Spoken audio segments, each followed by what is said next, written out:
ఈరోజు శ్రావణ శుక్ల పంచమి తిథి ఉంది. దీన్ని నాగపంచమి, గరుడ పంచమి అనే పేర్లతో పిలుస్తారు. అలాగే ఈరోజు శ్రావణ మంగళవారం, మంగళగౌరీదేవికి ఎంతో ప్రీతిపాత్రమైన రోజు.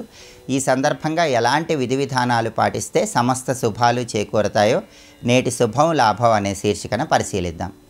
ప్రధానంగా శ్రావణ శుక్ల పంచమి, నాగపంచమి రోజు ఏం చేయాలో పరమశివుడు పార్వతీదేవికి చెప్పాడని భవిష్య పురాణంలో మనకు చెప్పడం జరిగింది. శివుడు పార్వతీదేవికి ఏం చెప్పాడంటే, ఎవరైతే శ్రావణ శుక్ల పంచమి నాడు గుమ్మానికి ఇరువైపులా గోమయంతో సర్పరూపులను గీసి ఆ సర్పరూపులను పూజిస్తారో వాళ్ళకి సంపూర్ణంగా కాలసర్పదోషాలు, రాహుకేతు దోషాలు అన్నీ తొలగింపజేసుకొని సమస్త శుభాలు చేకూరతాయని శివుడు పార్వతికి వివరించాడని భవిష్య పురాణంలో చెప్పడం జరిగింది. కాబట్టి ఈరోజు అందరూ కూడా నాగపంచమి సందర్భంగా స్నానం చేసిన తర్వాత మీ ఇంటి గుమ్మానికి ఇరువైపులా గోడల మీద గోమయంతో నాగదేవతల రూపును గీయండి. గోమయంతో నాగదేవతల రూపును గీయటం వీలు కాకపోతే తడి గంధంతో కానీ తడి పసుపుతో కానీ నాగదేవతల రూపును గుమ్మానికి ఇరువైపులా గోడల మీద గీయండి.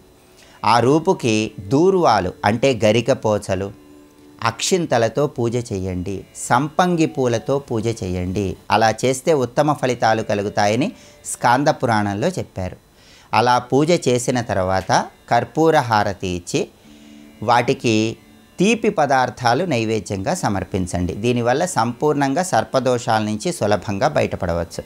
అలాగే నాగపంచమి సందర్భంగా దగ్గరలో ఉన్న పుట్ట దగ్గరకు వెళ్ళి పుట్టలో పాలు పోసేటప్పుడు ఆవు పాలల్లో పంచదార, ఆవు నెయ్యి కలిపి ఆ ఆవు పాలు పుట్టలో పోయండి. ఆ తర్వాత గోధుమ రవ్వతో తయారు చేయబడిన పదార్థాలు పుట్ట దగ్గర నైవేద్యంగా సమర్పించండి. నాగపంచమి సందర్భంగా ఈ ప్రత్యేకమైన నైవేద్యాన్ని పుట్ట దగ్గర సమర్పించడం ద్వారా కాలసర్పదోషాలు, రాహుకేతు దోషాల నుంచి సులభంగా బయటపడవచ్చు.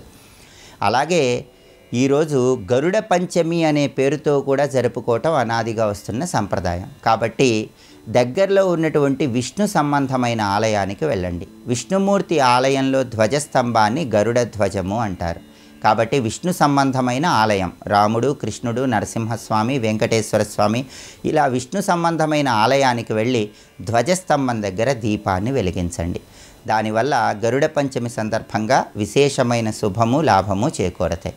అలాగే శ్రావణ మంగళవారం మహిళామణులందరూ కూడా మంగళగౌరీ వ్రతాన్ని ఆచరించుకుంటారు. అయితే శ్రావణ మాసంలో గౌరీ కుంకుమ వ్రతము అనే ఒక ప్రత్యేకమైన వ్రతాన్ని శ్రావణ మంగళవారాలు ఆచరించినట్లయితే అష్టైశ్వర్యాలు, భోగభాగ్యాలు కలుగుతాయని స్కాంద పురాణంలో చెప్పారు.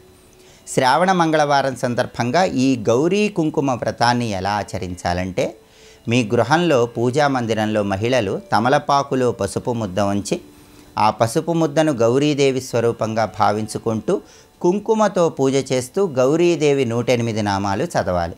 బెల్లం ముక్క నైవేద్యం సమర్పించాలి. మళ్ళీ వచ్చే శ్రావణ మాసంలో వచ్చే మంగళవారం నాడు 13 మంది ముత్తైదువులను గృహానికి పిలిచి ఆ 13 మంది ముత్తైదువులకి కుంకుమ భరిణ నల్ల పూసలు ఉంచి తాంబూల వాయనం ఇవ్వాలి. ఇలా చేస్తే గౌరీ కుంకుమ వ్రతం పూర్తవుతుంది. దీనివల్ల కుటుంబంలో అష్టైశ్వర్యాలు, భోగభాగ్యాలు వెల్లివిరుస్తాయని ధర్మశాస్త్ర గ్రంథాలు తెలియజేస్తున్నాయి.